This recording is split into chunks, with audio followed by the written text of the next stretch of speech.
Tidak ada voice over. Tidak ada voice over. Tidak ada voice over. Tidak ada voice over.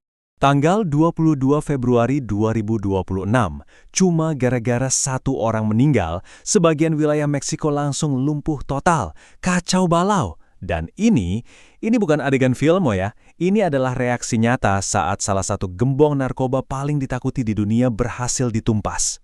Nah, orang yang jadi pusat perhatian ini namanya El Mencho. Dia ini pemimpin kartel CJNJ yang, terkenal kejam banget. Begitu dia tewas dalam operasi militer besar-besaran di Jalisco, efek dominonya langsung terasa. Kekerasan meledak di mana-mana di seluruh Meksiko. Dan balas dendam dari kartelnya, nggak pakai lama, langsung brutal. Bisnis dibakar, jalan tol diblokir pakai mobil-mobil yang sengaja dibakar, bahkan maskapai internasional sampai harus batalin penerbangan.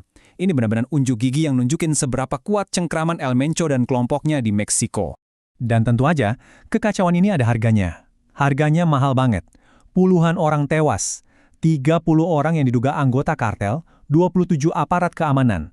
Dan yang paling bikin sedih, ada satu warga sipil, seorang perempuan, yang ikut jadi korban kejebak di tengah baku tembak. Oke, jadi pertanyaannya, siapa sih sebenarnya orang ini? Siapa El Mencho yang kematiannya aja bisa bikin heboh satu negara? Kisahnya ini bukan cerita penjahat biasa loh. Perjalanan hidupnya itu, penuh lika-liku yang nggak disangka-sangka. Mulai dari pernah dipenjara di Amerika Serikat karena kasus heroin, terus balik ke Meksiko, dan tebak jadi apa? Jadi polisi. Dari situ dia malah masuk ke dunia kriminal, jadi tukang pukul buat kartel Sinaloa yang legendaris itu. Sebelum akhirnya dia bangun kerajaannya sendiri. Nah, ini dia bagian yang paling ironis. Coba deh bayangin, orang yang jadi salah satu gembong narkoba paling bengis dunia ini, dulunya pernah bersumpah buat menegakkan hukum. Dia itu mantan polisi. Dan parahnya lagi, dia jadi polisi di negara bagian yang sama yang nantinya dia teror habis-habisan. Sekarang yuk kita bedah kerajaannya.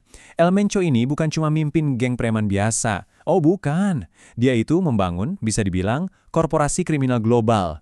Kartelnya CJNG itu udah kayak mesin kejahatan yang canggih dan bisnisnya macam-macam. Nah, yang bikin CJNG ini beda, itu mereka nggak cuma main di narkoba. Lihat aja portofolionya. Mereka meras pengusaha, nyolong bahan bakar langsung dari pipa nasional, terlibat perdagangan manusia sampai penculikan. Jaringan mereka ini nyentuh hampir semua sektor ekonomi, legal maupun ilegal. Ini bukti seberapa besar namanya di panggung dunia.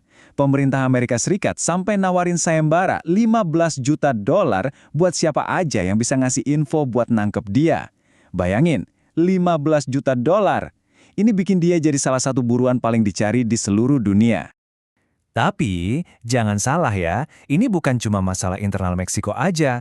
Krisis ini punya kaitan erat sama tetangganya di utara, Amerika Serikat. Dan operasi yang menewaskan El Mencho ini justru membuka tabir hubungan kedua negara yang, bisa dibilang rumit dan kadang tegang. Kalau kita lihat pernyataan resminya, ada dua versi cerita yang beda.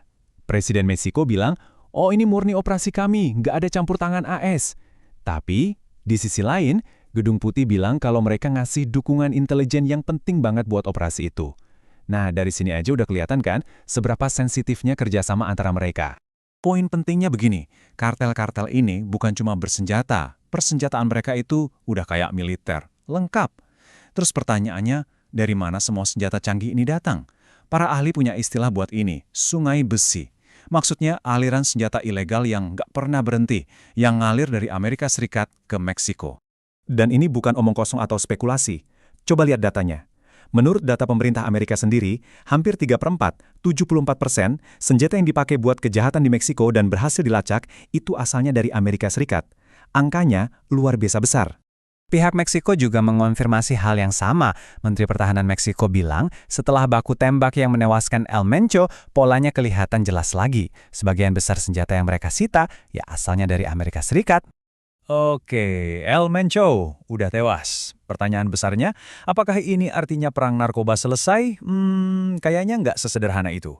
Sejarah ngajarin kita kalau infrastruktur kejahatan miliaran dolar yang dia bangun itu masih ada, masih kokoh. Dan siklus kekerasannya bisa jadi malah baru akan dimulai lagi. Ada sebuah teori yang disebut Kingpin Fallacy atau kekeliruan raja narkoba. Idenya sederhana, kalau kita potong kepala ularnya, badannya bakal mati. Kedengarannya logis kan? Tapi di dunia kartel, kenyataannya beda. Satu kepala dipotong, malah tumbuh beberapa kepala baru yang lebih ganas yang saling berebut kekuasaan. Akhirnya, perang internal yang lebih parah. Dan inilah kenyataannya. CGNG itu cuma satu potongan puzzle dalam ekosistem kriminal yang jauh lebih besar dan rumit. Di Meksiko itu ada puluhan kartel besar lainnya, ratusan kelompok-kelompok kecil, belum lagi rantai pasok bahan kimia dari Tiongkok buat bikin fentanyl yang nggak terganggu sama sekali. Masalahnya ini jauh lebih besar dari sekadar satu orang. Jadi apa intinya? Gini, selama akar masalahnya kayak permintaan narkoba yang tinggi, perdagangan senjata yang masif, dan korupsi di kedua sisi perbatasan, nggak diberesin bareng-bareng, menumpas satu pemimpin itu mungkin cuma jadi awal dari babak baru yang lebih berdarah. Pertanyaannya sekarang bukan lagi apakah akan ada El Mencho yang baru, tapi kapan dia akan muncul.